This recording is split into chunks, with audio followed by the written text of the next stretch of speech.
Hello મિત્રો, કેમ છો બધા? ફરીથી હું આવી ગઈ છું મારા ગાર્ડનમાં અને અત્યારે ફૂલોની રાણી એટલે સેવંતી, ક્રિસેન્થેમમ કયો કે ગુલદાઉદી કયો, બધી જ રીતે ફેમસ એવી સેવંતીના ફૂલ ભરપૂર પ્રમાણમાં ખીલી ઉઠ્યા છે અને પૂરેપૂરા ખીલ્યા છે. એનું ક્રેડિટ આપણે મસ્ટર્ડ કેકમાં અને ગોબર ખાતને આપશું, જે છાણિયું ખાતર કે એ આપણે ગુજરાતીમાં.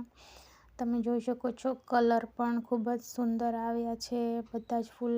તો છતાં થોડી ઘણી ટાઈમ ન દેવાના કારણે ફૂલ ઓછા ખીલ્યા છે. પિંચિંગ નથી થયું, થોડુંક ટાઈમ ઓછો થયો છે મારા માટે. અને આ બધા જ કટિંગથી લગાવેલા પ્લાન્ટ છે. મોન્સૂન એટલે કે ચોમાસું આવે ત્યારે જ મેં આ બધા રેતીમાં કટિંગ લગાવેલા હતા અને અત્યારે આ બધી જ વેરાયટીમાં સરસ મજાના ફૂલ ખીલી ઉઠ્યા છે. તો તમે જોઈ શકો છો કે આવી જ રીતના બધું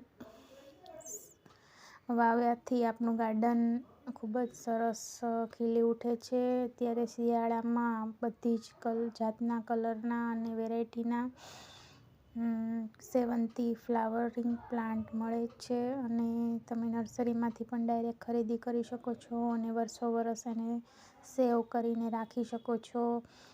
શિયાળો જાય એટલે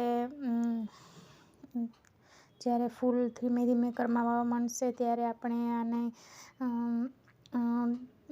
ડેડ હેડિંગ કરી અને ફૂલ બધા કટ કરી અને આપણે એને છાંયે રાખશું, ફર્ટિલાઇઝર દઈ અને નેક્સ્ટ યર માટે આપણે એને સેવ કરી લઈશું. એટલે આવતા વર્ષે આપણે પાછું જુલાઈમાં કટિંગ નાખવા માટે તૈયાર રહી. માર્ચમાં પણ તમે ફરીથી કટિંગ, સ્પ્રિંગમાં પણ, ફેબ્રુઆરી એન્ડમાં પણ નાખી શકો છો. તમે જોઈ શકો છો મિત્રો, કળીઓ પણ ખૂબ જ સરસ આવી છે. હજી અમુક ફૂલ ખીલ્યા નથી જે પાછળથી કટિંગ લગાવેલા છે. આવી જ રીતના તમે પણ તમારું ગાર્ડન સજાવો એવી આશા રાખું છું. વિડીયો ગમ્યો હોય તો લાઇક, શેર અને સબસ્ક્રાઈબ કરી દેજો. ટેક કેર મિત્રો.